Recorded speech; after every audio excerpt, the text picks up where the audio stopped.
ఏదో ఒకటి ఉంటుంది. ఆ యొక్క ఆశని, ఆ యొక్క ఎయిమ్ని, గోల్ని, టార్గెట్ని రీచ్ అయ్యేదానికి ప్రతి ఒక్క మనిషి కూడా ఎన్నో అవకతవకలు, ఎన్నో ఒడిదుడుకులు, ఎన్నో అడ్డంకులు, ఎన్నో నిరాశపరిచే సంఘటనలు ఎదుర్కోవాల్సి వస్తుంది. వీటన్నిటినీ కూడా ఒత్తిడిని తగ్గించి మిమ్మల్ని దిగ్విజయంగా ఒక పాజిటివ్ యాటిట్యూడ్ తో ముందుకు తీసుకొని పోవాలా అంటే ఈరోజు కేవలం ఒక చదువు కూడా సరిపోదు.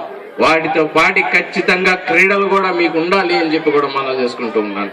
మరి ఈ రెండు ఉన్నా కానీ సమపాలల్లో మీకు క్రమశిక్షణ అనేది కానీ తోడైంది అంటే ఖచ్చితంగా మీ గోల్ మీరు రీచ్ కాగలరు అని చెప్పి కూడా ప్రతి విద్యార్థులకి సెలవు తీసుకుంటూ ఉన్నాను, మనం చేసుకుంటూ ఉన్నాను. మీరు చూస్తూ ఉన్నారు ఈరోజు సచిన్ టెండూల్కర్ ఏ రంగంలోకి వెళ్ళాడో క్రీడల ద్వారా. మరి ఆయన చదువుకుంది ఆ రోజు 10వ క్లాస్ కూడా పాస్ కాలేదు, 10వ క్లాస్ దాకా కూడా చదవలేదు. మరి ఈ రోజు సమాజానికి అంత సేవ చేయగలుగుతున్నాడంటే, అంత ఉచ్చ స్థితికి, ఉన్నతమైన స్థితికి వెళ్ళాడంటే కేవలం క్రికెట్టే కాదు, క్రీడలే కాదు, క్రమశిక్షణతో అతను ఎదిగి పెద్దల పట్ల మర్యాదలు ఎదిగే కొద్దీ ఒదిగి ఉండాలా అనే ఒక నేర్పరితనం అతనిలో అవలంబించుకొని ఉన్నాడు. కాబట్టే ఆ యొక్క రంగంలో ఆ యొక్క స్టేజ్ కి చేరగలిగాడు. ఈరోజు సమాజం అందరికీ కూడా సేవ చేయగలుగుతున్నాడు అని చెప్పి కూడా మనం చేసుకుంటూ ఉన్నాం. మరి మీరు కూడా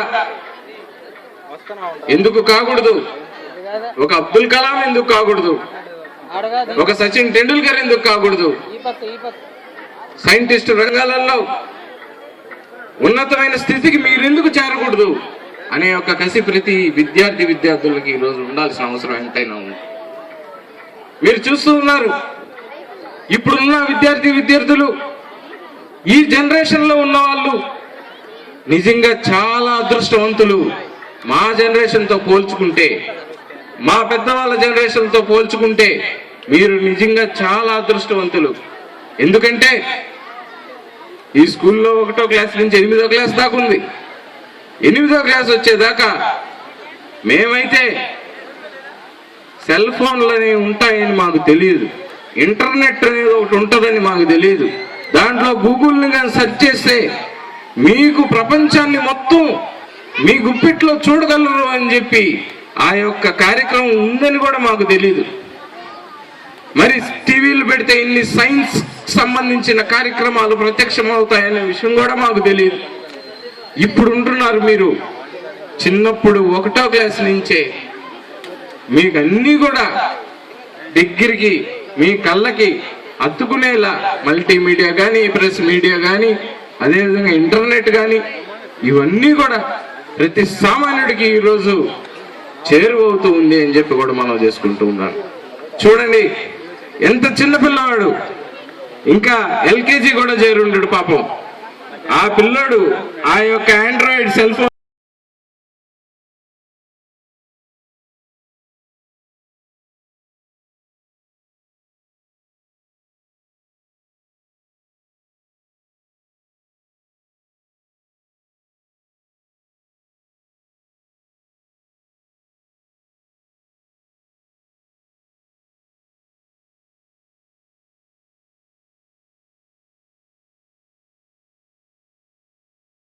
కూడా